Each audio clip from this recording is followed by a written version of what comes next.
Welcome everybody to this Market Linkage Association forum, which is taking the form of a panel discussion. Today, I think we were discussing something that's really important globally and nationally. I'm delighted to have Sandy facilitating this panel. My name is Michael Walsh. I'm the secretary for this association. And Sandy also is a committee member and has been for how many years? Yeah, over to you, Sandy. Great.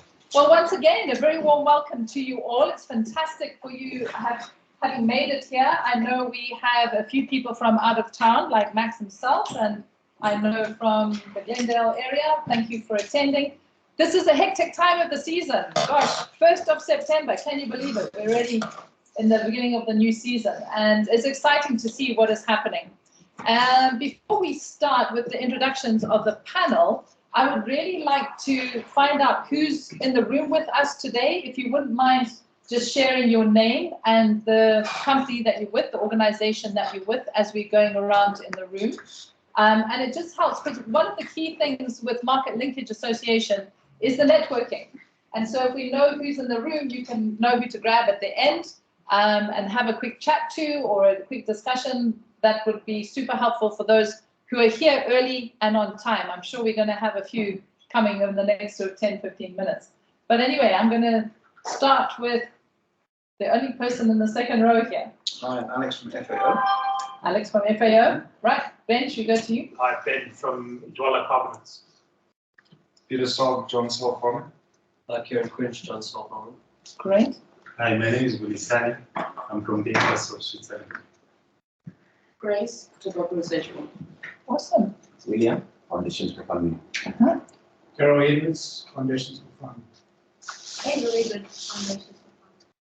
Jeff Bradshaw, Melanie Plant Products. Barbara Marsdorf, ex-UD crop science. Great. Right in the back there. From Great. Anyway, good. Before I introduce and who's online? Have we got how many people we got online? All right, so we've got Lynn, Ngwenzi, and Rodney Mushonga. Great. So we've got a couple of people online, and just to greet those online, welcome as well.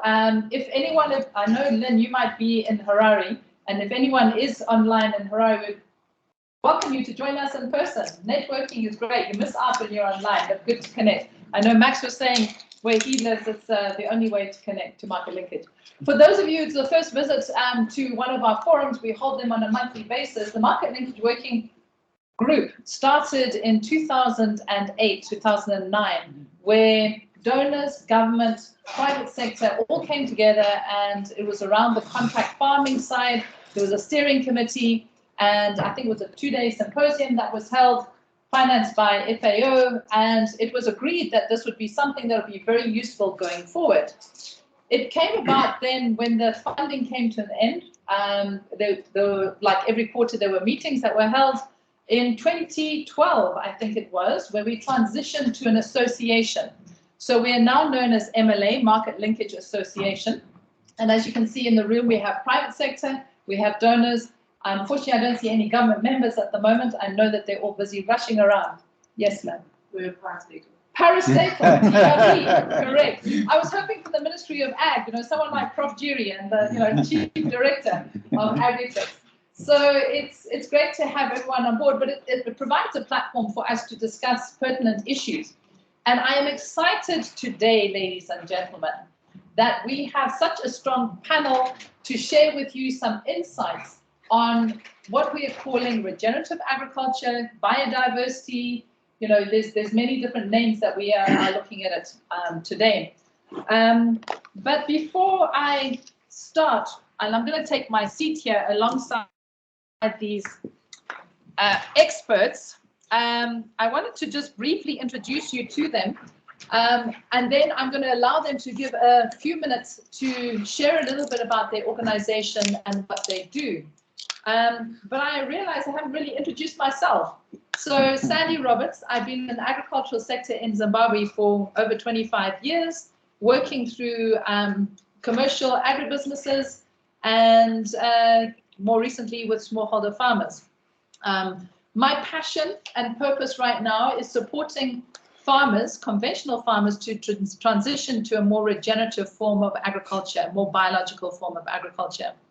Anyway, so up front with me today, we have Dr. Matthew Mbanga, who is the CEO of Foundations for Farming in Zimbabwe right here. And many of you probably already know them. It's a local faith-based NGO that actually celebrates its 40th anniversary.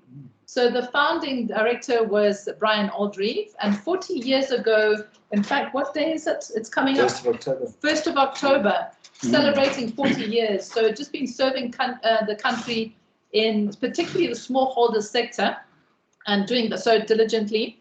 Matt has an ecology, sustainability and business degree from Dallas, Texas. So we're very happy to have. I teach that course. You teach that course. Okay, so MBA faculty. So you've done an MBA. Okay, Yes. have I got so, that? Yeah, I teach the MBA class on ecology, business and sustainability. Okay, so now you've got BGU here. What does that stand for? Barkey Graduate University. Well, there you go. Right, and next to him we've got Max. Max Mukuvise, have I pronounced that correctly? Great. Is the chairman and founder of Makera Cattle Company. Max is also the resident director for Shangani Holistic Private Limited. And some of you may know about Shangani Holistic, has over 7,500 cattle under holistic management with strong research arm and looking for solutions to ranch and smallholder farmers in managing livestock, as well as integrating cattle and wildlife management on the same property. Although he's a trained accountant, which has gone into the agricultural sector, he's also embarked on many rural projects, genetic improvement training, product supply, traceability, which has seen him partner with donor community. Obviously, right now he's with private sector foundation. Private sector. It is private sector, yeah. But also worked with government and other private sector players. His quest is to empower rural livestock farmers and help them commercialize operation through conception to consumption principle. He's also very involved on international roundtables, and I'm going to leave him to explain a little bit more about that. So we're very pleased to have Max with us today. To the left of Max, we have Dr. Kudzai Kusena. So a very warm welcome to Kudzai, who works as the policy and program specialist of United Nations FAO, coordinating a global project on capacity building on, now just, I've got to get this right, multilateral environmental agreements with a special focus on the Convention on Biological Diversity, shortened to CBD, and that's not hemp. Having come through the UZ and a crop science, he has a Master of Science degree in Biodiversity Management from Swedish University and is has a PhD graduate from the University of Cape Town, where he studied the resilience of local seed systems. He has also over 15 years of working with agrobiodiversity policy development at national, regional, and international level. And interesting fact from Kudzai, and I didn't even know this department existed, is that he spent 15 years in DRNSS in the Department of Genetic Resources and Biotechnology, which is just the National Gene Bank of Zimbabwe. The National Gene Bank of Zimbabwe. How many of you knew that this even existed? One person, yay, 2 people, gosh, so that was something new for me. Right on the end, last but not least, is Rob Jarvis, who is the Director of Art Farm Agricultural Research Trust, that's just outside Harare on the Alps Road. Rob has extensive experience in agriculture in Zimbabwe and Africa. He's worked for many years, starting off in DRNSS. Yeah, 73. 73, yeah. In seed production, processing and cotton, Cotco, Seedco, and then technical lead for the Seedco group, quality and ensuring their quality across Africa. He's a great believer in regenerative agriculture and all of its benefits. And Rob adds that he is married, has 1 wife and 3 daughters. So great to have such a strong panel with me this afternoon. And I just want to ask you to give me a round of applause for these gentlemen. as I say, I am excited because excited and a little bit nervous. I know these gentlemen. I've met Kudzai just recently, and we have a panel of very passionate speakers. So you're going to have to sympathize with me for a bit. I'm going to try and stick to time, but we'll see how we do. Anyway, and I'm going to kickstart with Matt, just to give a little bit about your organization, maybe 3 minutes or so, and then we'll sort of go around the room and you can hear a little bit more from each one of them personally. Super. Thank you, Sandy. Good afternoon, folks. So Foundations for Farming, you might have heard of the term Fumvudza. It's kind of been thrown around for the last couple of years. Foundations for Farming has had the privilege of developing that technology, if we can call it technology, when really it's just the simplicity of trying to mimic what happens in nature. So maximum soil coverage, and so hopefully you'll hear this a couple of times, but the 4 principles: maximum soil coverage, minimal soil disturbance, mixed cropping or crop rotations, and management, high management. So those 4 things basically make up Fumvudza, coming from the question of not how much food can we grow on a hectare, which is, I think, the way that the world has approached agriculture for the last 50 years at least, or 70 years. Now, getting to the 10-ton club, what's the most that we can grow? What's the hectare, how much tonnage can we get off per hectare? It's the wrong question. And so we realized that in Zimbabwe, a country that for 20 years had been unable to feed itself, it's the wrong question. So we asked the question, how much does it take to feed a family for 1 year? And that was the birth of Fumvudza. So Fumvudza in Shona means new season. It's a new beginning. It's the beginning, maybe the dawning of this whole kind of regenerative age in Zimbabwe. But we've got to ask the right questions, and then we've got to mimic the beauty and the power that is already there in nature, because nature has been doing this pretty well long before we came on the scene. Excellent, thank you. Max. Yeah, thank you. Good afternoon to everybody. Tell you a bit about our organization. You probably know us under our former name, which was Devshan Ranch. We've changed that name to Shangani Holistic. And that was to do with the fact that in 2013, we started on a holistic pathway. And then I was brought in 2020 to further that, but also look at other ways of doing things. Holistic, we call it holistic management, but we're talking regenerative. I think it's all one and the same thing. It's managing the land and the people and our use of it to make sure that we're not degrading it, and if it is degrading it, making it a lot better. Yeah.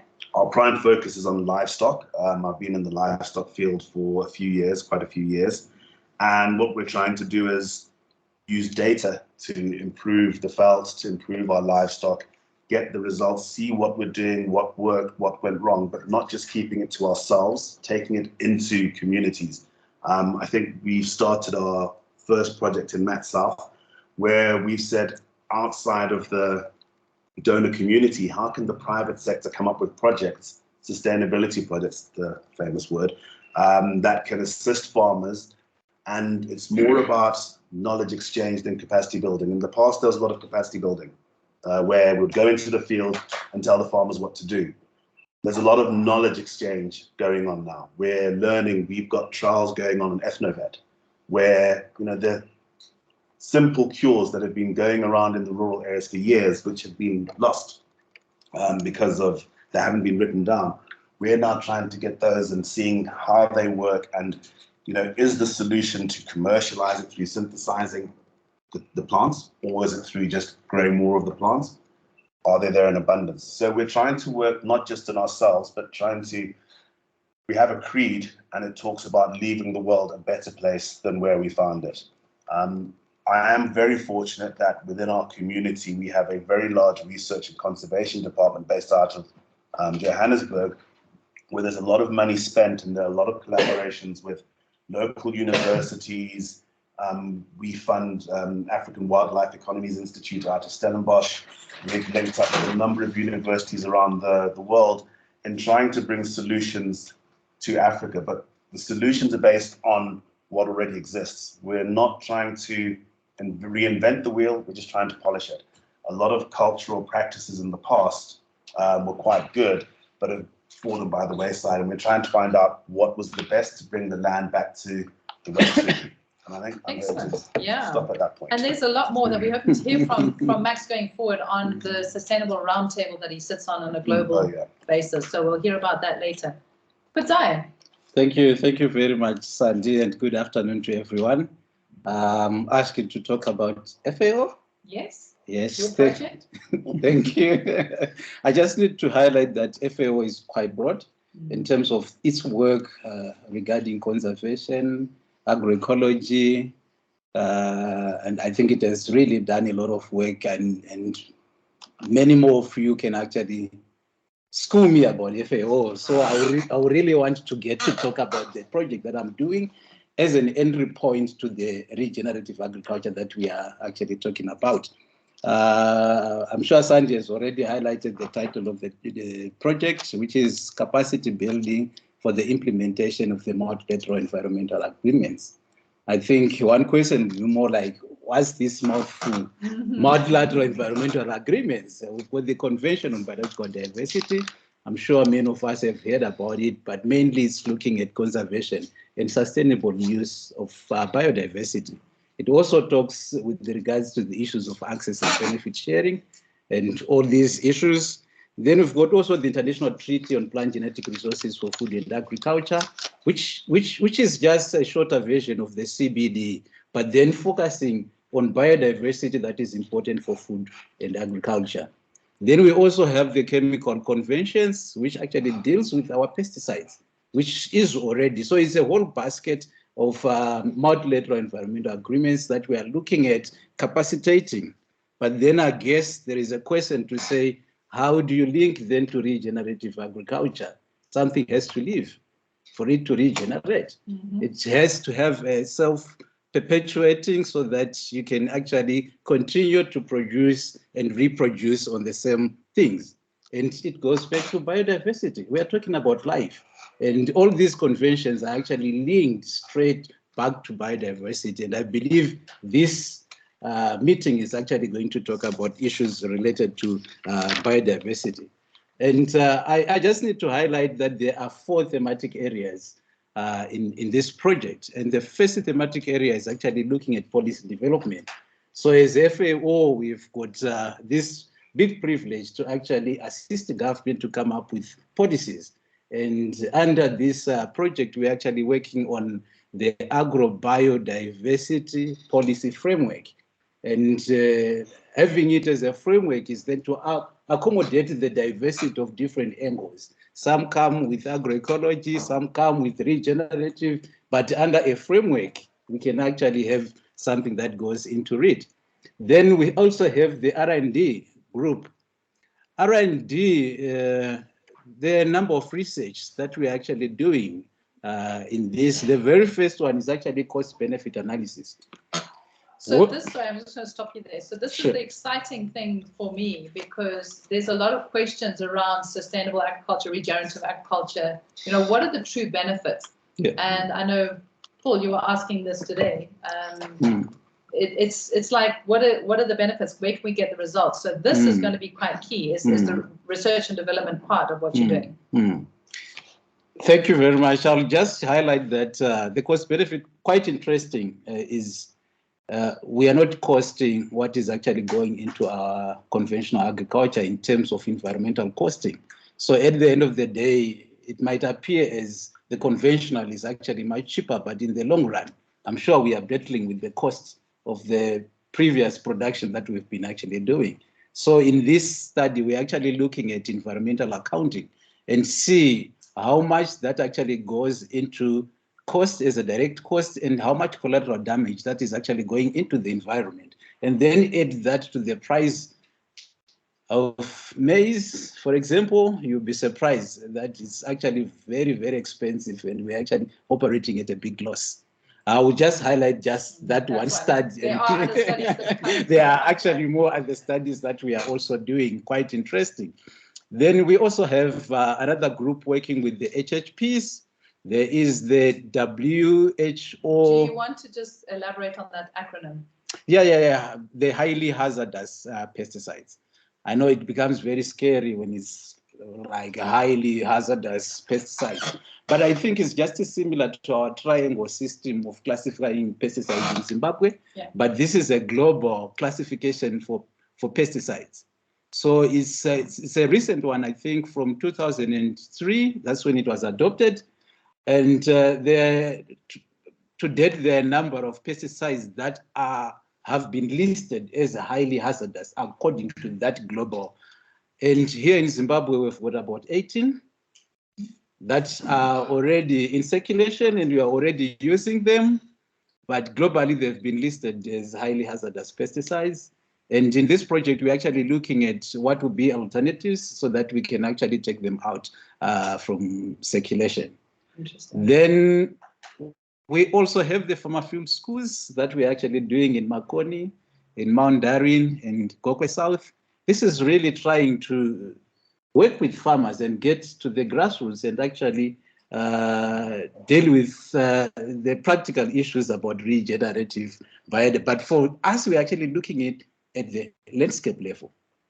How are they actually working around their hydrological system? How are they working around their rangeland system? How are they actually working around issues of erosion, other than just looking at the field where they're actually planting, but we actually look how they integrate into the whole space.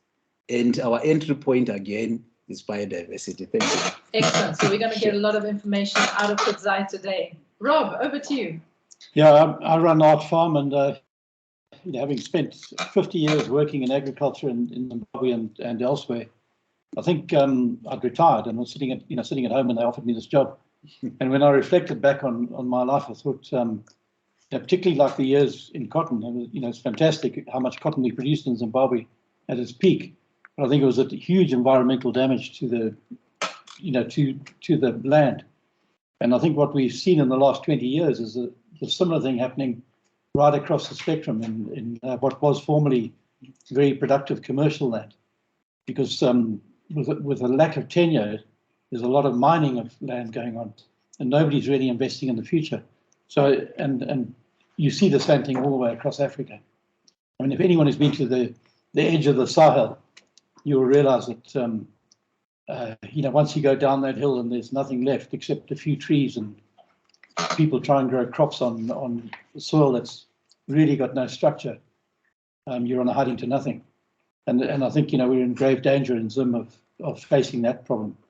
And so the opportunity to run art, I thought would be a good thing. And I think the other thing I'd like to say is, I really agree about the biodiversity and that thing of trying to make the place better. But I think some of the worst places we have in Zim are the research stations. They love ploughing, and even my research guys love ploughing and disking. And they say it's because the clients want to see a nice clean land and they get a decent plant stand. But if we're doing this at the expense of how we grow the crops, what we leave for our kids when we finish, we're not doing the right thing. And so I saw this as a huge opportunity to get in there, use art as a place, just like Max was saying, to demonstrate how you can do things differently, to measure it and show benefits. And at the end of the day, I think every single farmer, every person involved in agriculture is actually an experimenter.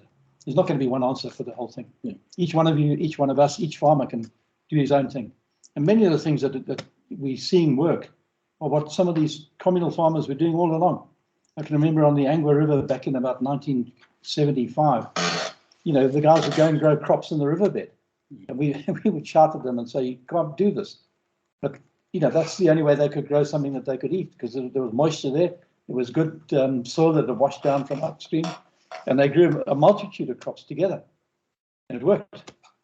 And yet, the policy of the government in those days is don't grow in the riverbed and don't grow maize with pumpkins and groundnuts and whatever else. But now we find that these things work. It's the best way to grow these crops. And we're just learning every day.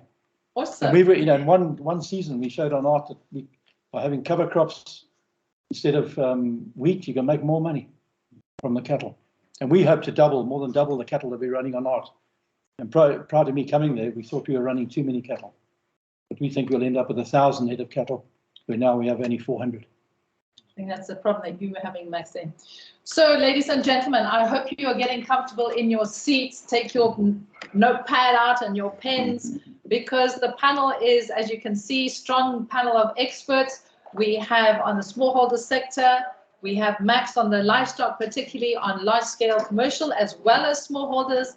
We've got the donor community, and then we've got large-scale cropping as well as some livestock, but I think primarily with Art on the cropping side. So with that, I'm going to throw the first question to you, Rob, seeing as you ended the introduction section. Regenerative agriculture, and I know we've got a logo up on the screen behind us. What do you think of regenerative agriculture? There are so many terms out there. You know, it's the climate smart, sustainable. It's, you know, agroecology. It's there's so many different terms. Conservation agriculture. I mean, what do you see regenerative agriculture as being? Well, I think at the end of the day, it's building the soil. So when we finally got as good as we can get in our particular place, it'll be that we have much more carbon in the soil and in a form that makes it much more usable. And I think then we'll know what we were aiming at. But we're learning at the moment. We can't say that this is what regenerative agriculture. It might not be the right word at the end of the day. Might be building carbon for profit. I heard that term the other day. I think that's really what we're doing. That's an interesting thought. Building carbon for profit. Max, what would you say? I tend to agree. One of the things we've just done, we've done some work with Research International and Conservation, Rewild International and Conservation International. And, we've worked out the amount of carbon sequestrated as against the amount of carbon sent out. We're carbon positive. And the value of it, I won't tell the room, but the value of the carbon positive that we are on a yearly basis is astronomical. And that's through conserving and using the land in a good way. So regenerating the land, you're creating a source of income. And I was talking to a company last who were into the whole stock exchange and carbon, looking at carbon trading.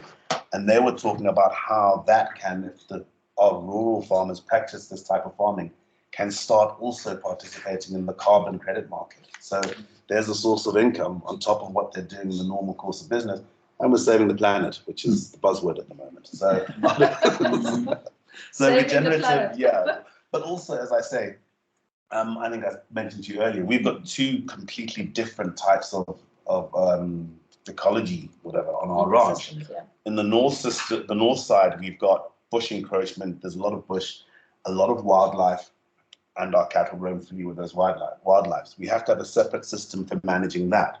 On the south side, it's more pasture, wide open spaces, more cattle, less game.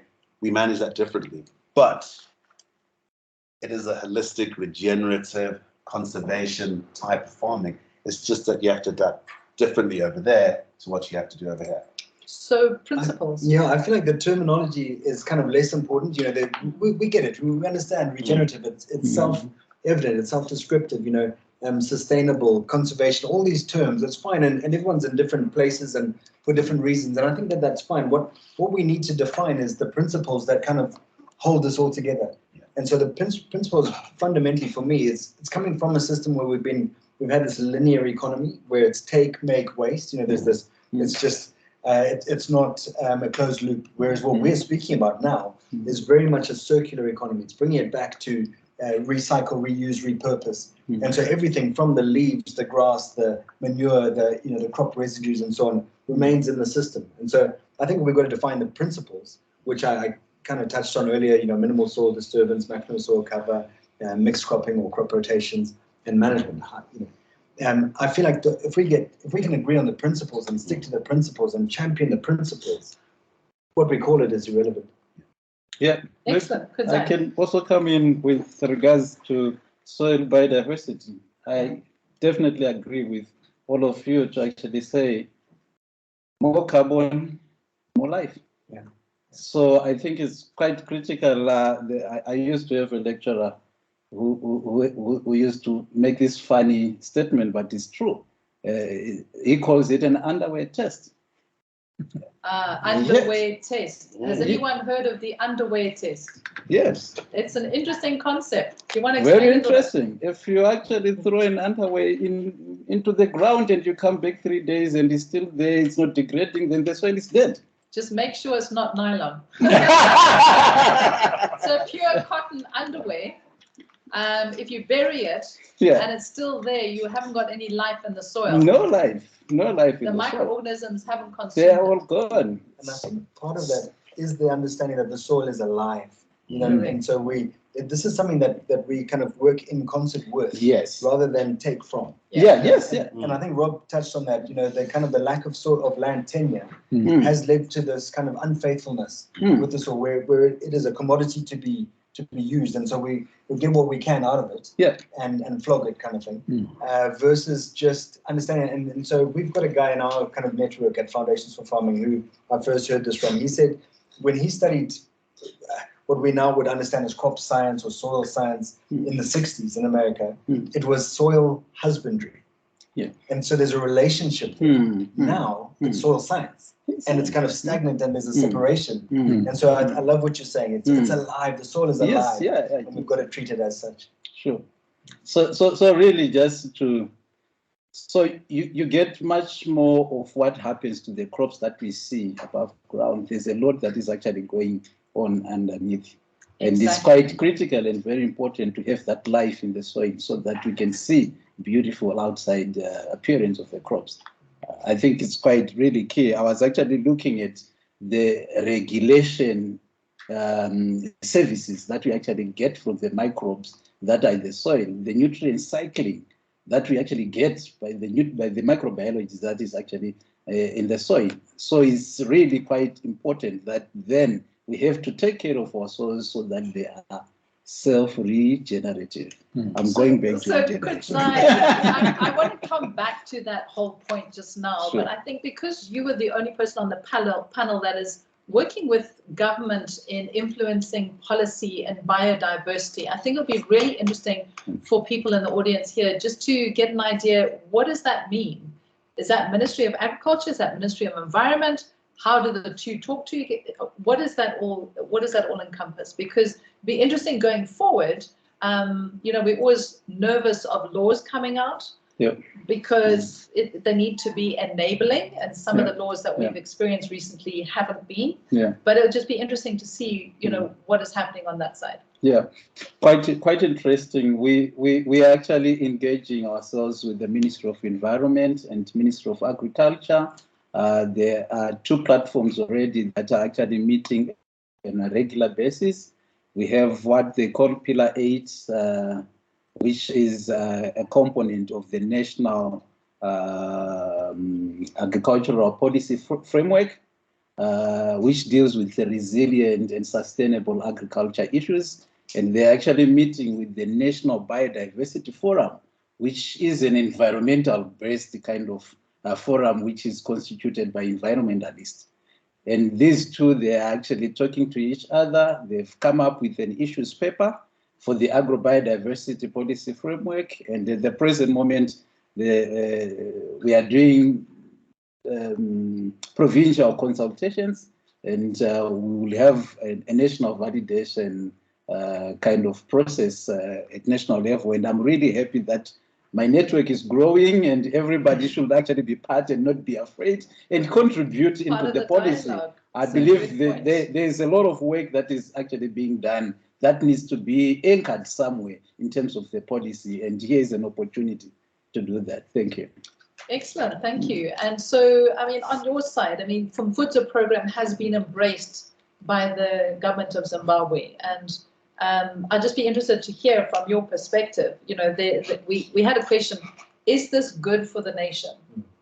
And so from your perspective, I'd be interested to hear. Yeah, so, as I kind of also tried to start saying in my introduction, we just decided to approach the problem from a different kind of perspective. And so the center of the problem for us is hungry people. And so, our passion is actually people. So yes, we're involved in agriculture, but that's really just a solution. It's one of the things that we believe can bring this sustainability and this faithful stewardship of the resources that are available to us. And so when we put people at the center of the problem, and we prioritize the needs of people, then all these things kind of are just a product of that. It's people-driven solution. So basically, as you were sort of saying as well, that instead of going out there and saying, this is what you need to know. Here, guys, we're going to tell you what you need to do and tell you. That's kind of what our approach has been, or certainly a governmental approach across the world for decades. And it hasn't worked, or otherwise we wouldn't be in the position that we're in. So the solution was actually saying, hey, what works? What do you need? How much food do you eat in a week? And the responses were, a bucket of maize a week. And we said, okay, well, great. Well, let's forget about how many tons per hectare we can grow and try to figure out how do we grow a bucket a week, but for 52 weeks. And so simply by doing that and asking the right questions and doing it with people, that's how we got there. And so I don't know if I can kind of go on to sort of say, there's a lot of criticism for the budza, but the budza is the tool of choice, and it's readily available, and it exists throughout our nation, and it's been there for generations. And we've had people saying, "Oh, you're taking us back to the Stone Age." Guys, this is the tool that has brought us from the Stone Age. So it's the abandonment of the budza that has led us to this unsustainable situation where we find ourselves in the last 20 years. And so we've got to celebrate and give people dignity back, restore the dignity and the purpose of being a farmer and what that means. And for people, I don't know how many of you visit schools nowadays, but you'll struggle to find a young person that aspires to be a farmer these days. None of them are interested in being farmers. That's tragic for the future of our country. That is tragic and completely unsustainable. For the future of Africa, we need to restore the dignity of the budza and go back to what knowledge already exists. Go and ask Google, and Google will tell you that this works. Go and ask Google if this is labor intensive, and she'll tell you, I've been doing it since I was a girl. 72% of our farmers are women, and it's not labor intensive because it's being done. And so we're constantly trying to say, oh, we've got to reinvent the wheel or make this easier or make this better. Guys, the answers are there. Let's go and listen and go and serve. And it is good for Zimbabwe. Really interesting. And I know you've got some anecdotal, stories to share, and I hope we'll get a chance to get to those. Max, on your side, going back to kind of the traditional, are we going backwards? Not at all. Not at all. I think what's happened is, with the rise of technology, I think technology has been implemented in certain instances in the wrong way. Take Zimbabwe's ecology. There are areas of this country that are good for livestock. There are areas of this country that are good for crops. There are areas of this country that are good for wildlife. But what's happened is the driest areas that have no real need for maize, we're pushing them to grow maize. Now, one of the things which I always laugh at is, for me, maize is cattle food. That's what it is in reality. We've got all these small grains and traditional grains, which we never had metabolic illnesses pre-independence. It's the disease of the independent African state where there's a rise in the middle class, again, too much over processed starch, and a huge rise in metabolic illnesses. So I think we need to go backwards to go forwards. What did we eat? How did they used to act? We can talk about migrations of wildebeest and all those wonderful things. Yeah, they did migrate, but there were no fences. The people lived at one with the animals. Today, people don't want to see an elephant. There's a human-wildlife conflict, but maybe 200 years ago, they knew that the elephants walked down that road every September, so stay clear. We were at one, and I'm not saying technology has led us to a bad place. I'm saying it's the application of the technology where the issue is. And I think if we apply it correctly within the forum of what we're talking about, then you will see regenerative, conservation, holistic, whatever the terminology that we want to use is. I'm finding when I talk to a lot of you, talked about global organizations. For my sins, I sit on the board of the Global Roundtable for Sustainable Beef, and there's some heavy hitters in there. You've got McDonald's, Burger King, Tyson Foods, JBS. You've got roundtables from all over the world. And what I've said to them is, a lot of you have done the work. Just don't give us money. Give us the technology. Help us out. We'll go and talk to our people on the ground, and what works will work. Funnily enough, the big focus now, and this is going to be amazing for everybody, is the big focus now is on African solutions as we speak, because COP27 is coming in. All the global organizations are scrambling into Africa and saying, what are you guys doing with regard to climate change? And that's where now we're going to be the people at the forefront. And we have this rare opportunity where we can spread our word out to the world. Can I just say that truth is universal and universally applicable. So if these things are true, if they work, if they're real, then let's apply them across the board. Awesome. On the farmer field schools, good Zaya. Well, yeah, I also wanted to really respond to, yes, I think everything is pointing us going back. I really like Max when he was highlighting that we have to trace back. Look at our health system now. We only need to get to eat the foods that we used to eat long time ago when you are sick. When the doctor actually prescribed to say, oh yeah, now you need more browns, more, yes. So everything is actually the climate change. Yeah. We can't grow maize everywhere now. We have to actually look at the small grains and other. Look at the antimicrobial resistance. Now, the technology is failing. Where should we actually go? We should have a natural regulation system in place for things to actually work. So I actually think, yes, boldly, we are going back. Great, but it means that we're going forward because we are improving our environment and Definitely. resilience of our crops. Just quickly, we've kind of dived into it, but we haven't really clarified, you know, we've got this logo at the top here. And what we're talking about, building soil carbon, you know, building resilience. And it's evolving from Vudza, conservation agriculture, minimum soil disturbance, mulch on the ground, bringing in the biodiversity. So you can see there's sort of key areas there. Living roots in the ground for as long as possible. We're finding out, you know, it's a carbon sequestration, taking it out of the atmosphere, putting it into the ground, and then obviously integration of livestock. So all of our panelists are referring to the aspects of that and how important it is to build up soil health.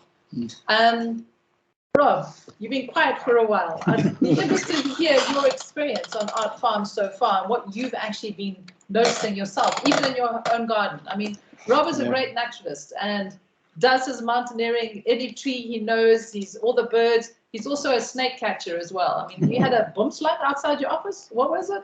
Yeah, we had a couple. And he relocated it to his garden, ladies and gentlemen. Anyway, carry on, Rob. Yeah. No, I think it's like when I went out to Art Farm, where we lived in town, we never had enough water to like do our own garden. So the very first thing we did was put in a forest garden. And right from the beginning, I decided not to use any fertilizer, no chemicals whatsoever. And we've now, that was like not this January, but the previous one. And every fruit tree that we planted produced fruit in 1 year. And we were only using compost that we made from weeds in the garden. You know, the Tithondia, you know, that orange Mexican sunflower, they call it. That is the very best thing to make compost. It's like a gold mine that's sitting out there that the people are not using. And within a month in the rainy season, it breaks down to compost. It's quite incredible. And I think that, you know, the power of things like compost, you know, we talk about, you know, the carbon, the teas, all these things. They you know, there's an EM cellar up there in the middle. You know, I drink that every day, that EM. It makes me think I'm much healthier. I may not be, but but I think, you know, that's why I say it's like everybody's going to have a different answer for their particular circumstance. And I think like none of the people in this room should be growing vegetables at home where you're putting chemicals or fertilizers on them. Use compost or manure. Don't use these things. And as long as I work at art, if I carry on for another 5 years, I think at the end of 5 years, we'll hardly be using any fertilizer. We'll hardly be using any chemicals. I really believe that that's where we can get to. And we'll be using a lot more animals. And at the moment, we've only got cattle, but we've got a project on art where Doug Bruce, the vet, is, you know, he's looking at some sheep. He had hoped to have feral pigs, or what do you call them, Makota pigs. But he's probably, that's a bit risky because there is a regular piggery on art that, you know, you have to worry a little bit about diseases there. but things like chickens and from Budza using those on their place. So I think it's, you know, at the end of the day, there's going to be an answer, and it's up to each one of us to get there as quickly as we can. So Rob, you've raised a really good point there, and it's at a critical time. If many of you are in the agricultural sector and growing and production, you will know that the cost of our fertilizers has gone through the roof. I was just in Marewa the other day, and I had a Gogo saying to me, that bag of fertilizer, it's $95. $95. You know, it's like, how are we going to farm?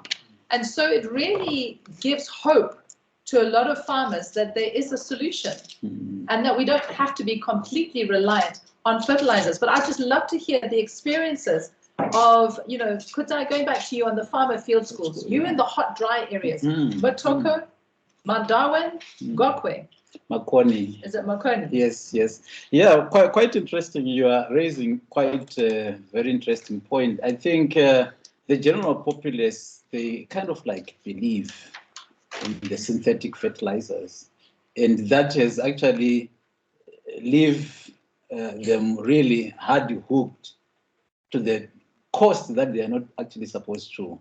In our farmer field schools, we've been actually working with manure. We have been actually doing experiments actually to check with the synthetic fertilizers. And we do have some plots that we're actually producing much better than with manure than with the synthetic fertilizers.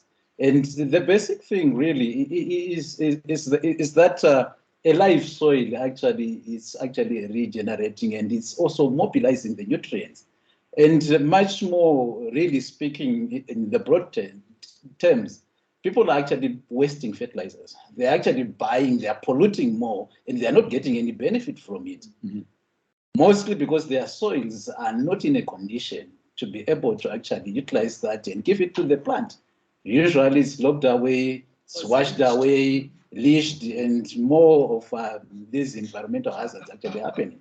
But the manure is really actually working, and farmers are really turning back. The issue of composting, it's also coming back quite interesting, and it is the way. So interesting to note, though, I know on the Foundations for Farming, they've been doing compost training for many years, yes, but the adoption doesn't seem to be that widespread. But I'd just be interested to hear your comments on that. But on the farmer field school, yes, how are you doing the training? I think Matt alluded to it just now anyway, but on the farmer field school, what is it? I mean, are you going and saying, right, this is the way to do it? Now, farmer field schools are very participatory. You then get your farmers, you discuss about an issue. It actually starts from the problem analysis. It's actually them who actually tell you what is their problem. And it's actually them who actually come up with solutions. Then what FAO actually does is then to coordinate and bring in different expertise to come and train farmers, walk the farmers through so that they can actually see that this actually works for their particular problem. And it has been working fantastic. Good, so that's your experience. Matt. So for many, you know, I said we put the people at the center of our kind of response. And so when you do that, profitability has to be part of the solution. People are not going to adopt something that's not profitable. It doesn't make sense. That's not sustainable. That it doesn't work for them. And so especially people that are in a rural context that are very vulnerable. The issue of profitability is the very first issue on the table. So we, for many years, have had these dual sort of plots next to each other. You're all welcome. Not much to see now, but kind of as we get planting, as we get into the season, certainly by January, February, March, it's kind of the height of it, obviously. But I'd like to invite you to come and have a look. We've got these two plots that are next to each other, and this will be our 8th or 9th season. These two plots, they flip-flop every year with a legume, but every other year they're directly right next to each other like this. And one is a hybrid seed. It's the best crop that money can buy. It's got our full regime of synthetic fertilizers, and it's a really expensive crop. It's it's a great sort of crop, and it's beautiful, nice flat top, and everyone kind of marvels over it. But right next to it is this open pollinated one that uses compost only. So they're both done using the regenerative principles of minimal soil disturbance and so on. So the only thing different is the seed and the fertilizer or the, whatever you've added to it. And so we get in the region of 14 to 16 tons per hectare equivalent on that one Fumfudza plot, okay, with the hybrid seed and the best fertilizer regime. But right next to it, you've got a free crop. It costs nothing. It's your retained seed, your open pollinated variety, and your compost, which requires only your labor. And that gets about 9 to 11 tons per hectare. Okay, just hold on. I'm going to stop in there. How much? 9 to 11 tons per hectare. And is it irrigated? No, dryland. Dryland, rain-fed. Rain-fed. It's all about the soil. It's all about the mulch. It's all about the microbes, the living soil, doing all of that work. Okay, but still, people go there and we bring farmers and people walk around the fields and see these two plots and we say, which plot would you like to have? Of course, everybody, the best crop that money can buy. We all want that one. And we work it out. It's part of our sort of training. We say, okay, well, this costs $200 per hectare or whatever. Sorry, 800. This one is free. So, of course, the return on this one, so we break it down financially and do a profitability assessment on it. And the open pollinated one with compost wins every single time, hands down, because people forget that you spent money to achieve that. So it's about profitability. It's a business analysis. It's not simply this looks the best. I want that. That's not going to cut it, guys. It's about profitability. It's about a return on investment. And so when it comes down to return on investment, regen wins hands down every single time. And that's the selling point. And so now we've had the luxury of being able to kind of play with this. We've met farmers where they're at, and so we produce a synthetic fertilizer Fumfudza pack that farmers can take and apply the fertilizer and all that. That was not our heart. That was merely meeting people where they're at, because people feel like they need fertilizer in order to farm well. So fine. But now, thanks to Ukraine, Russia, it's no longer an option now. So now actually we've got organic fertilizers in the pack that now we feel like the adoption rate this year will be much more readily adopted. And so the timing of this switch, and nationally, globally, to regen, and the timing of COP27 in Africa and all of these sort of things, now's the time. And so we don't actually have the option anymore because the costs are up 400 times or whatever the increase is now. It's not an option anymore. So we don't have the luxury of choice. This is the only way. So great point. Resilience and profitability. You said carbon for profit, I think was one of your opening statements, Rob. And that's where we are. And is it good for smallholders? Is it good for large scale? Absolutely. The more money we can put in our pockets, the better. Going back to you, Matt, on the livestock side, what have you changed? What is different compared to what the Devonshire was doing before? What would you say has been pivotal, and what are you seeing on the ground right now as a result? Okay, so the original one was you had your typical paddock system. Free grazing. Yeah, we didn't herd the animals as much, and we had fences around the whole ranch. The first thing they did was they took down every single internal fence. So there are no internal fences. So there's the one side is 45,000 hectares with only a perimeter fence. Gosh. What we found is there's a lot of resistance, and I think it's human nature. There was a lot of resistance from staff management level. The herders are simple guys in terms of they'll do as they're told, grudgingly or not. But at management, we had quite a lot of resistance, and things weren't going so great initially, and conception rates went down. When we now started understanding it more and being stricter about it, our conception rates are coming up. But the other things are data. We had Umiapi for dinner on, when did I get back yesterday? On Tuesday night, he came out to the ranch to have a look at our animals. And, he talks about in the 70s and, the work they did. And I'm not talking about government work that was done, where they analyzed and they looked at the whole, what was called holistic management back then as the rigid form and other forms of cattle and where you were. And the results they came up with, I'm surprised we're not using them today. Information lost. It's there. It's government, so it's not lost. It's there. It's public information. And what's surprising me and what we found is there is no set fixed way of doing this holistic game. You've got to adapt it to your needs. So what we're trying to do is take a lot of, and we have seen improvement, take a lot of what we're trying to do in terms of the land. It's not just the animals walking on the land, it's the land as well. Take that and adapt it to rural farmers. And we're working with a lot of rural farmers in Matland South. And what we're finding is what we're doing and what they're doing, there's differences, but the principles are the same. They're exactly the same principles. What they're trying to achieve and what we're trying to achieve, it's exactly the same. But that's how they operate. You cannot tell a rural farmer that they've got to practice high density grazing. It just ain't going to happen. But what you can do is say to them, why don't you graze those particular areas during the rainy season and those particular areas during the dry season? So you adapt it to suit their conditions, because you're not going to get high density grazing in the rural areas ever. Just something to add to that. You mentioned technology the other day, and that while we were on the phone, that's one of your staff members had gone out into the community with a drone. Yeah. So what we do is we've got a GIS department, and we're actually looking at the rural land and we're mapping it. And we're telling the farmers, guys, this is our advice. We teach them about soil management. So it's not just about cattle. We teach them soil management and holistic management and all the things that go with it. But what we also do is give them the tools. So we've mapped their land out for them and shown them this area at this particular time of the year produces the best, etc., etc. So they've now got a reference point, and we've given them the maps. And what they've done is they formed cattle groups, not at our insistence. All by themselves, they formed groups, and they have chairmen and usual Zimbabwean structures where there's a chairman, a treasurer, women's affairs, youth. They're all there.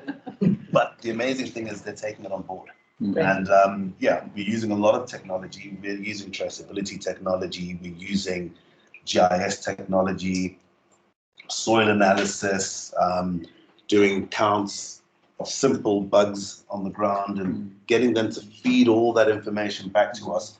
We're then crunching the numbers for them and then going back to them with the results. But the decisions of what to do next are theirs. So, yeah.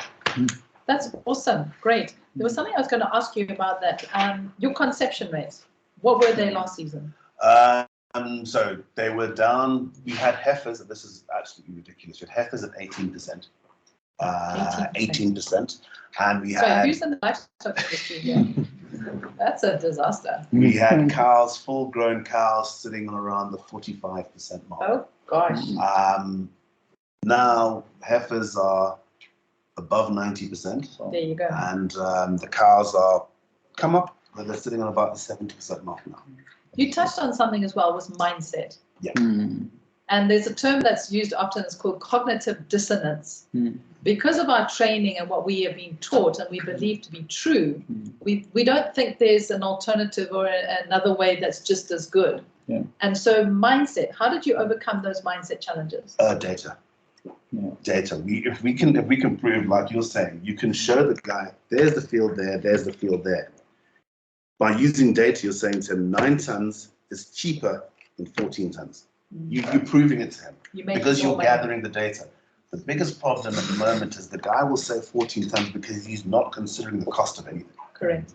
All he's considering is that's 14, that's 9, therefore we're going 14. So the only way you're going to change somebody's mindset is to prove to him that there is another way. You can't force him. You need a horse to water but can't make it drink.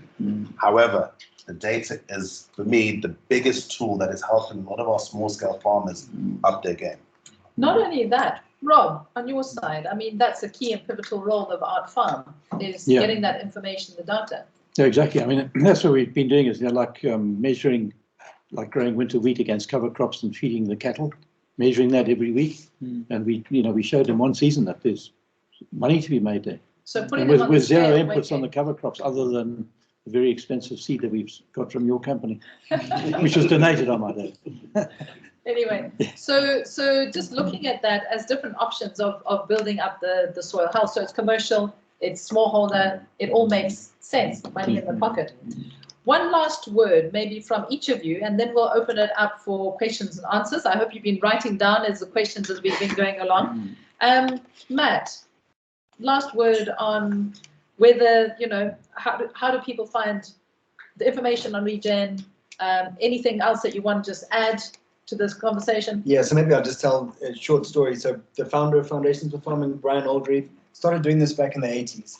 And so we don't need to reinvent the wheel, just like Max said. You know, there's knowledge out there that people have been doing this stuff. They've got the data, they've got the experience, they've got the proof, as it were. And so now we just need to kind of humble ourselves and go back to that and say, let's adopt what works. Yes, we've got different realities now, but let's adopt what works. And so Brian Oldreive, you know, we talk about Foundations for Farming as a small scale model. It's a, you know, household food security model and all of that. But remember that Brian, so when he started, he was on 1,000 hectares.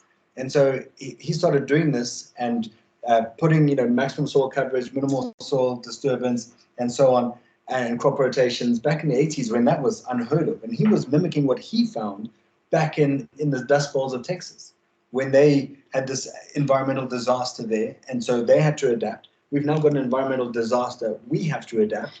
And so we're looking backwards and looking backwards and looking backwards. The experiences are there, the solutions are there.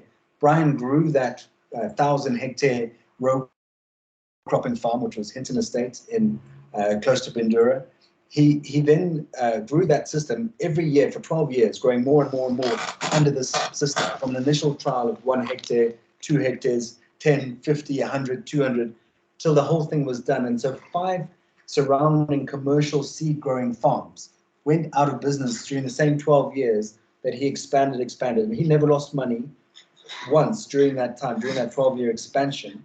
And they bought 5 surrounding commercial seed maize grower farms, expanding his contiguous row cropping area to 3,500 hectares of row crops. Second biggest contiguous connected row cropping farm on the continent at that time, making profit every single year, becoming soya grower of the year in Zimbabwe, maize grower of the year in Zimbabwe a couple of times, various other sort of accolades and records, and setting a maize yield record that stood in Zimbabwe for 20 years. And then we just discount that.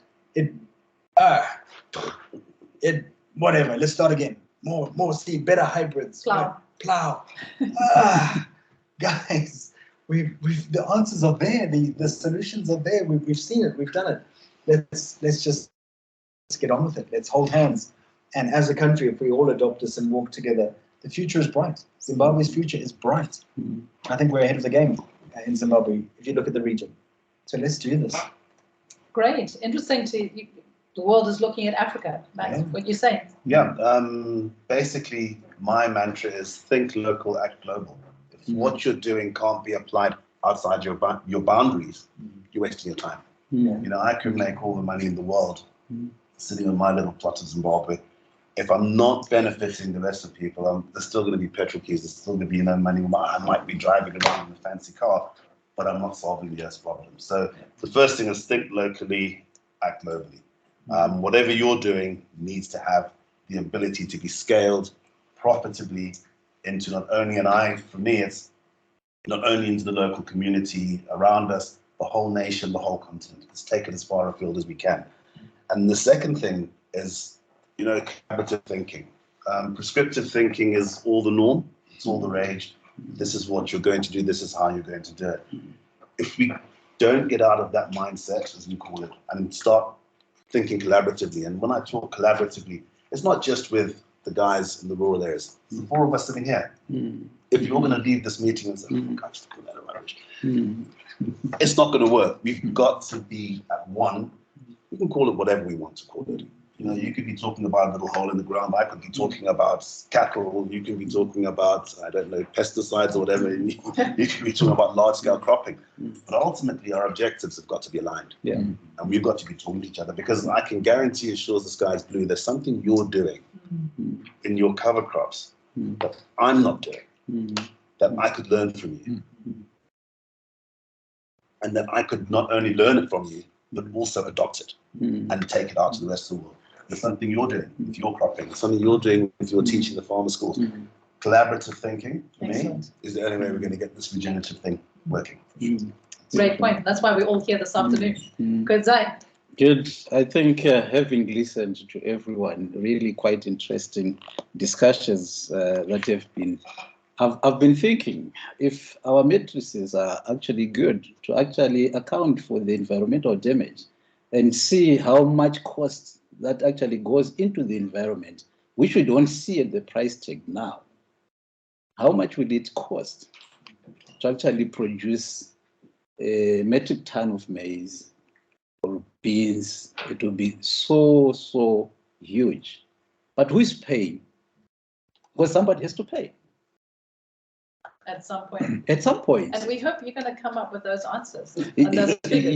Yes, I'm really like getting on to say also on the policy arena, you know, there is the polluter pays principle. So if our matrices are actually fine, and then we actually introduce the polluter pays principle, and then we add that on the cost of production, where will we be? In a deficit. I think it will be a big challenge. Somebody used to really say this funny option, to say you've got one option, either a health insurance or a funeral insurance. Which one will you take? Thank you. Thank you so much, Rob. Yeah, I just think, you know, once you start going in the right direction, then you find nature almost takes over. Yeah. And Yes. after a while, you will not go against what nature is leading you to. And I think we've got to, you know, that's where we've got to recognize what, when we are doing something right, you've got to take it on and improve on it and improve on it and try and bring in all the different principles. Mm. And it's actually going to be quite easy once everyone's on the same path, or on a path that will lead them to the right place. And we just, you know, we have to change the mindset of, I mean, like when I look at some of our lands now that are covered in weeds, you know, because we want the living roots to still be there for the next summer. There are a lot of diehard old commercial farmers out there who would say we should all be fired for doing a bad job. But I think time will tell that we perhaps not doing a bad job, we're doing the right thing. Excellent. Anyway. Good. Thank you, gentlemen. Opening up to the floor for any questions to the panelists. And before we take the first question, I just want to also remind those who are online, if you've got any questions, please put it in the chat and Michael will pass them on. We will, if you have any questions for the panelists, please do send them through online. Right. Yes, sir. Sorry, could you give your name? Because I think you came in, no, you were here. Sorry. Name and then who you're targeting as the panelist. Okay, my name is Gulisani. I'm not sure if anybody can respond to it. Just three quick issues. One, which I didn't hear when related to markets. What are your experiences in terms of markets, especially for these sustainable agroecological products that you have vis-a-vis the conventional market? What are your experiences on that one? And then the issues of labor, also related to gender as well. Because some of these practices, I suspect, they involve a lot of labor. Of course, then you're promoting the butter, which is, I think, is okay. But I think it's also laborious. I mean, practically, I've also tried using it at my personal space with challenges. Maybe I'm not experienced, maybe I'm doing it wrongly. and then the issues of timing as well. Some of these practices are good for the environment, but the timing in terms of when you are able to benefit from that soil which you have worked on, when a farmer needs to do it today, you know, vis-a-vis just throwing in fertilizer, and within the next that season you are able to harvest. So if you could talk to that, I think that would really help. Thank you. Great. Do you want to do the market one? Sure. Yeah. Happy. Okay. So I've just got a kind of a one-word answer for all of them, or just a quick thing. So market-wise, 30% surplus or increase in your kind of the price that you can set. There's a 30% premium on organic products. So you're better off at market with this kind of. I'm sure you've got organic beef or whatever the terminology is more sought after certainly in the external market. ESG, environment, social and governance kind of drivers for economic investments or impact investors. It's a very attractive thing if you're involved in anything like this.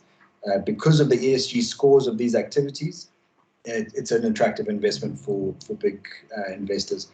In terms of labor, like I said earlier, 72% of our beneficiaries are women because they happen to be the ones there. And they're not just women, they are aged women, they're elderly. It's go-go in the community. If we talk about a typical farmer in Zimbabwe, we all, I think, the image that snaps to mind is a man. That's not true. When we speak of farmers in Zimbabwe, the typical image that should jump to your mind is Gogo, because that's who 72% of the farmers in Zimbabwe actually are. And so, what is your profession? You said that it seems like it's labor intensive. What's your day job? I sit on the computer. Okay, so I've only ever heard that comment from someone that sits behind a computer. I sit behind a computer every day.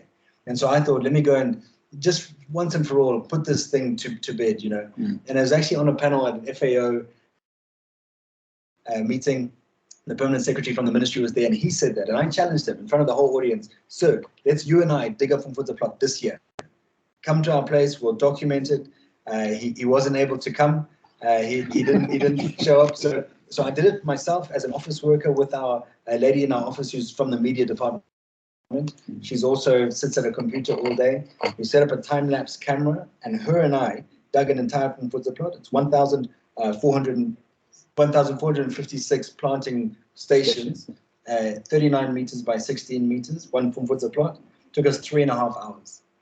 I visited a farmer in Shamba, a widow with 4 children. I asked her how long it took her to dig her Mfudza plot, unexperienced, unaware of the technology or the system.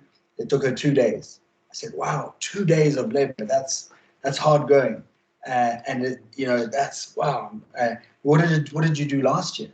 And so previously, when she practiced conventional agriculture, she borrowed a plow and some oxen from her neighbor to plow an entire hectare. I said, how long did that take you? 2 weeks. Wow, walking behind some oxen all day, every day for 2 weeks. And I said, and that was it? No. She then had to pay for this. She didn't have money. So to pay the neighbor to use the oxen and the plow for those 2 weeks, she had to work in his field for 2 weeks. So that's a month of labor. What we're talking about here is 3.5 hours of labor for the same harvest, the same produce in kilograms. So first 2 questions. Any other comments from the panel? Just to come back to labor, I think, the whole concept is sustainability first and foremost, sustenance. So you're growing enough for you to survive. Then after that comes profit. And I think we start at that point. What do we need to survive? Once we're doing that effectively, then we can start looking at profit. I think this whole thing of, I always laugh when I see these things in the paper, so-and-so is in the 10-ton club and so on and so forth. But no one's telling you, did they actually make any money? Have they done more damage to the environment than anybody cares to say? So I think let's start with sustenance first and then move into profit. And when I say move into profit, your normal local family, smallholder, which is where we put a lot of our emphasis, doesn't need to be making 5,000% profit to survive. And there must also be multi-disciplined. So it's not just the little Mfudza plot. There's also a cover crop. There's also your cattle. There's also your chickens. That's a thriving little industry. And, I was laughing. You look at a lot of these European countries where their per capita herd size is similar to them and their farmers. And these are little families with little farms, and they're making money. They are making money. They're sending their children to university. And I'm not talking about free university. They're sending their children to university. And they are rural French farmers. One of them is a doctor, one of the top meat grading companies on the planet. Their parents are farmers, rural farmers. And they've got a small little piece of land, like any other Zimbabwean rural plot holder, and they're making money. So good question. The third was the timeline. Yeah. Did you want to answer that, Kudra? Sure. I think when you then decide to going back, I think it is a process. You need to heal. You need the regeneration to actually begins. And I think Rob already was highlighting that. I think yes, when he was actually highlighting that even the conception rates were actually low, but they're beginning to go up.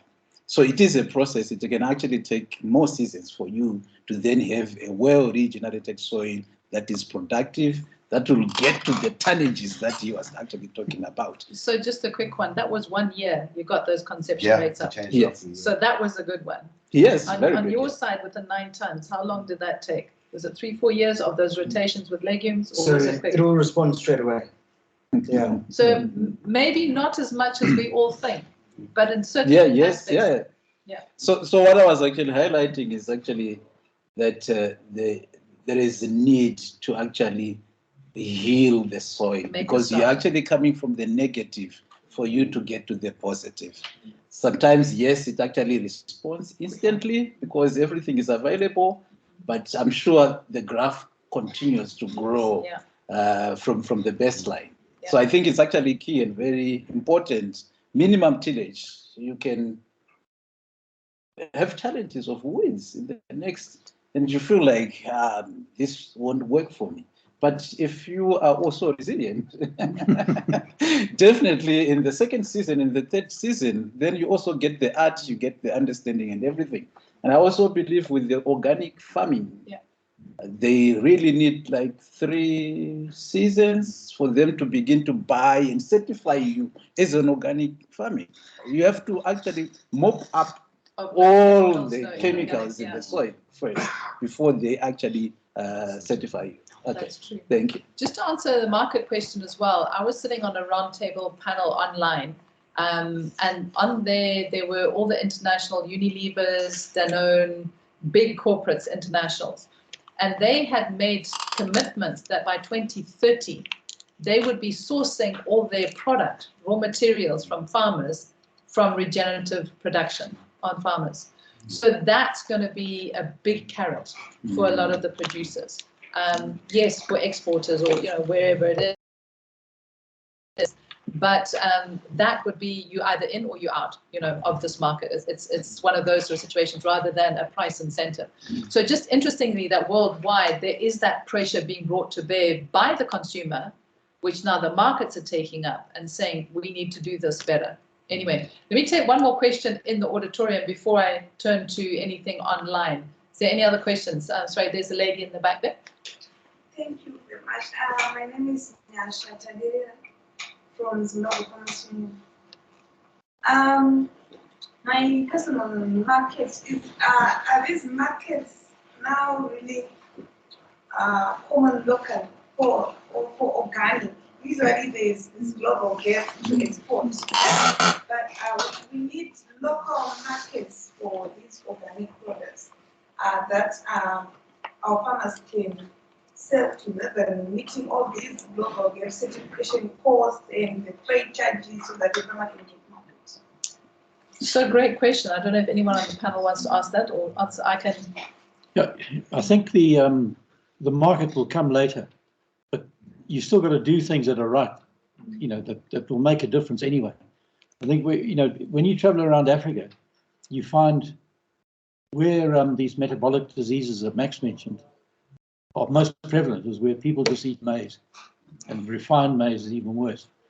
And if you go to like Madagascar, Uganda, some of those West African countries, they grow a huge range of different crops. They're eating all these different things. And some of the top sportsmen in the world are eating yams. Yams make you very strong. You must eat yams. So the Jamaicans and the Nigerians are the fastest and strongest and quickest. You must learn from this. And like, if you eat rice, you don't get fat. But if you eat maize, you get fat. Yeah. I also think there's an awareness gap. Yeah. That is actually there. We always say there's no market. But I understand there are now lots of small niche markets organized probably on a weekend or on a Wednesday. People are actually going and buying from people who are doing organic. And we have this food festival. I was going to say the food system. Yes, it's also a very interesting platform where you see many people actually going there. But I think what is actually missing is raising the awareness of the clientele so that they can demand. Yeah, it's not as difficult as you kind of seem to feel like it is. So I know that we've actually, under our organic license, we were able to license an orphanage, and so they produce themselves, and they were falling under our license for a long time. So Organic Africa, I know, has a lot of kind of small scale hub and spoke sort of setup where they take on a lot of that sort of burden of meeting those criteria, and they bring in local growers under that. So it's actually quite accessible. Just, yeah, it's also the technologist in me is coming out. The weirdest thing I found is I was looking on Twitter, as one does, and there's Mbare Market, and there were tomatoes, and there were mountains of tomatoes going off. Okay, now that's because that's supposedly the market. What about localized markets? I think, you know, we're looking at a commodity exchange, and I was speaking to someone last night about it who started one. And why can't you have this take where a lot of these things come? The UMP area, there's a lot of tomatoes grown out there. Why can't the market be there? Why does the market have to be at Mbare? So the poor Gogo has to hire a truck. The truck breaks down. When she arrives at Mbare in the morning, the buyers have bought all that they need, and her tomatoes are left to rot. Why do we not decentralize the market? I'm answering the question and saying, I'm giving you the homework to do. Decentralize the ZFU because you represent the small farmers. Decentralize your markets. Look at the commodity exchange. Look at warehouse receipting. Why aren't you making deals with the likes of TM, Pick and Pay, where you say, Pick and Pay, go to Murewa to buy your tomatoes. Send a truck out there. You'll have provenance. You'll know the grower of those tomatoes. If there's a problem with those tomatoes, you know exactly who not to buy from. But you're not. I'm sending it back to you in terms of markets. I'm giving you the responsibility of developing the markets for our farmers. There you go. Interesting. So online, are there any questions online yet? There's just one, Mr. Wilson, and it's directed to Max. How will you address bush encroachment through your holistic? How do you address bush encroachment? We have bush encroachment, as you well know, and there's different methods of doing it. For example, with predation, we've developed what we call bush crawls. Before it was the great electric fence, boma sheeting. We're now taking those thorny bushes and we're making those into crawls. We haven't had a case of predation this year. So no lions? We've got leopard and hyena. So we were one crawl last year, lost 17 calves in one night. Because the leopards just went in, scratched around and then took up because they dragged their prey out. So that's one thing. The other thing is look at multi-species goats, like bushes and things like that. So whilst we're using data, we're also looking scientifically to allow other species to take those bush down. So we do have a bit of bush encroachment, but then again, we've got a lot of game, so they're also helping us control the elephants roaming through. We've got 300 elephants running around, so they're knocking things over left, right, and center. So we're using wildlife as a tool. Awesome. Back to the auditorium. Sorry, let me just, Michael. Yeah, thanks, Michael. Gentlemen, great, but I mean, we are missing the point here. 25 years of hundreds of millions of dollars of investment in agriculture from donors, from government. All these ideas are not new. I mean, I remember in the early 2000s, there was conservation agriculture plots at Art Farm, demonstrating exactly that. Then 2 years later, Art Farm plowed them under, literally. But the bottom line is our productivity, our yields, our food security, our income is constantly declining for the last 25 years. Brilliant ideas, but somehow there is no uptake. As I say, conservation agriculture in the early 2000s was supported in Zambia and Zimbabwe alone, probably $1 billion. Uptake about that much. Impact in terms of food security and income close to zero. Something is wrong here. Your ideas are great, I fully agree, but there is no uptake. Our agriculture is going down, people getting poorer and poorer, land is lying idle, land is degrading. It's not degrading because people don't like it, it's degrading because people have no option. If I put it into today, I don't care about tomorrow or next year. The problem is a much, much bigger one. As I said, hundreds of millions of dollars have been invested. FAO alone has probably put 500 million into agriculture last 25 years.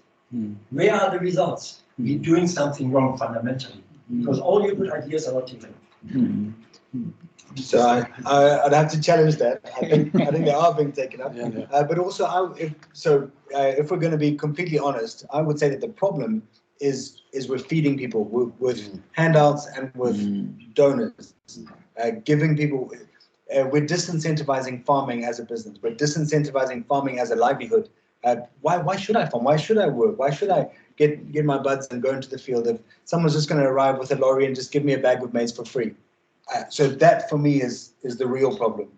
The reason why we haven't seen ongoing. I think we're talking about the method of agriculture, not the politics of it all, because you talk about disincentivizing farmers. I mean, let's take Fumvudza. I believe Fumvudza is a great thing, but Fumvudza in its current form is disincentivizing farmers. And I'll tell you why I say that. Because whilst the guy's getting his yield, he's not incentivized to pay back the money. So he may not take it seriously and do exactly what you told him to do, because he knows that if his crop fails, there's some donor coming down the road who's going to give him some maize or whatever it is.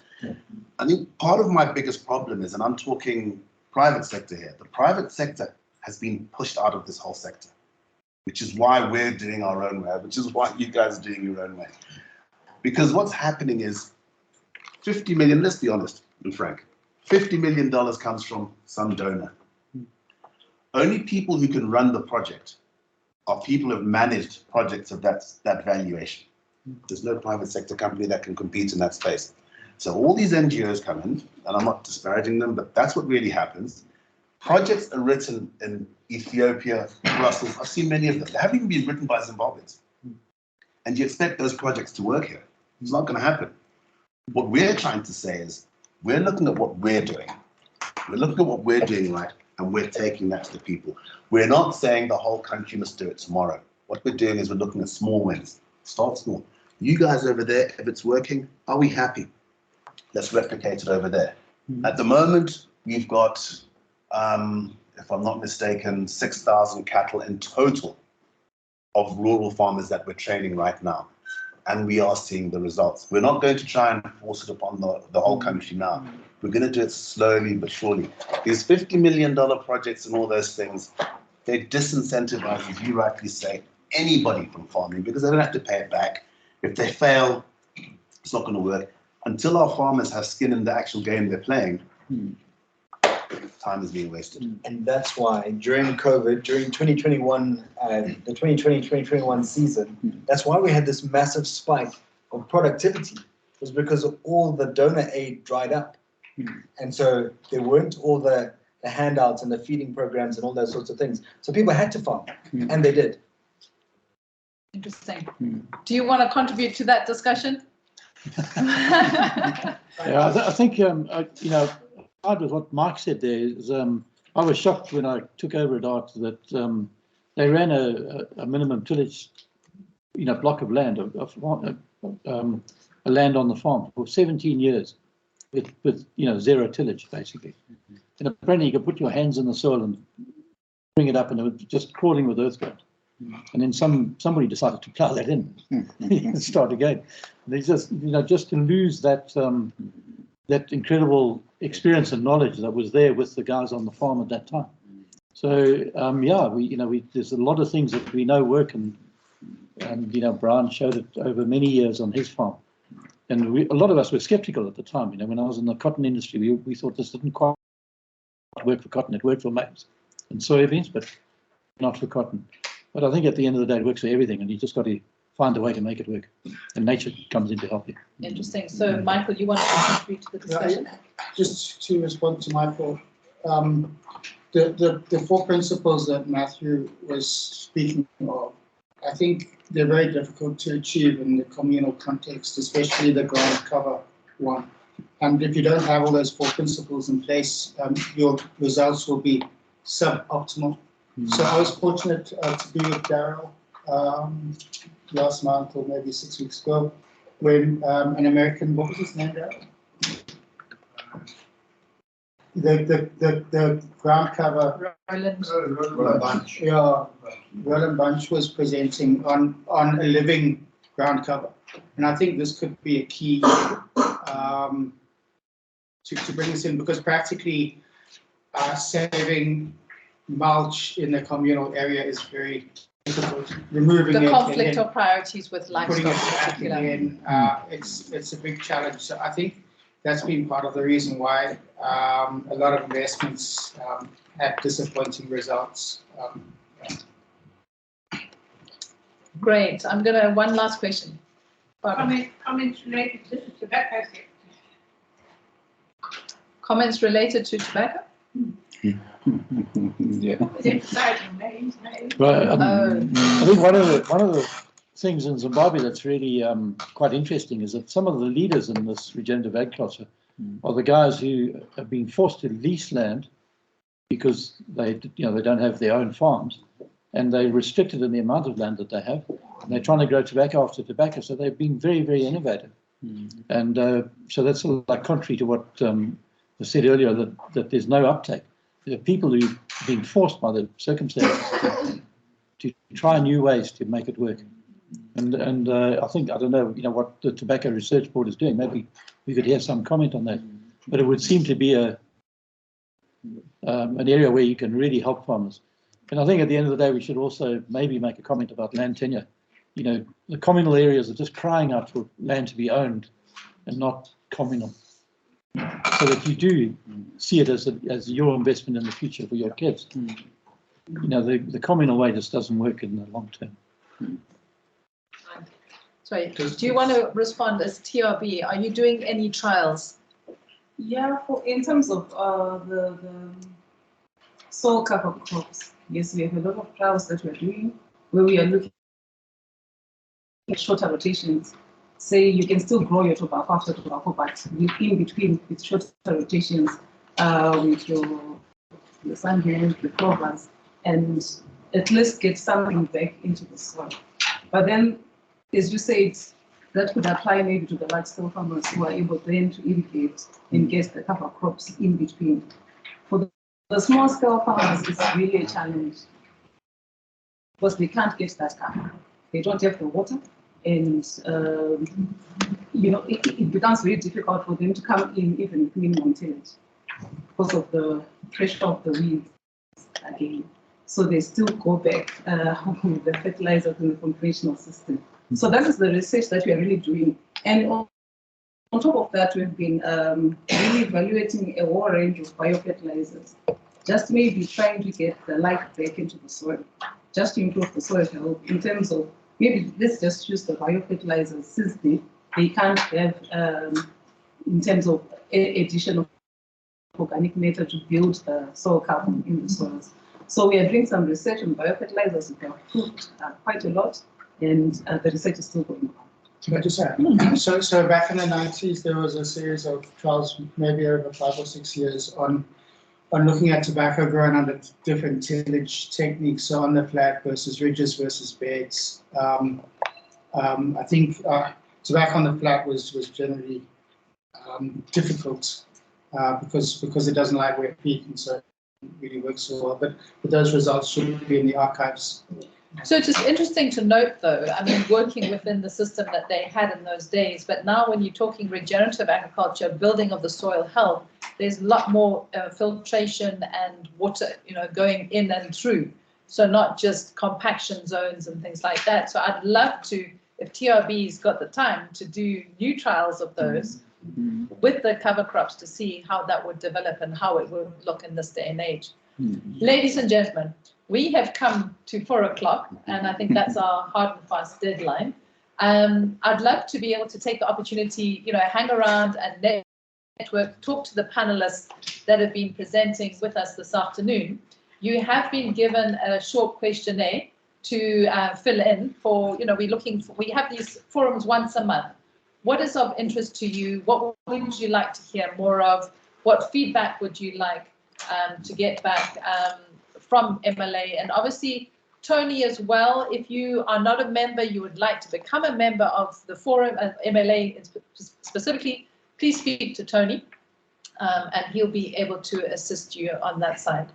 Is there anything else before I... Just 2 things. If you didn't already put your name on the register, would you do that with your contact details? Yeah. Then we can send you the meeting, the meeting link to the video and that sort of thing. And to remind you of the photo. Yes, so I'd like to just have a photograph with the panelists. So please excuse us for a minute or two before we release them to you. But with that, ladies and gentlemen, a big round of applause for the panelists. Great experience amongst them all, and thank you for your time, and look forward to seeing you again at our next forum next month, which is on what day? The days It's this month, it's September. We'll be looking, Max will be pleased to hear, at our caricides and new ways to try and get more buy-in from communities that in particular Coopers has been At caricides and livestock and Coopers. Okay, that's going to be an interesting one. Great. Well, thank you very much for your time, ladies and gentlemen. It's been great to spend this afternoon with you. Thank you. Thank you. So are you going to take a picture? Good. Are you still on that, Jean? Okay. Yes.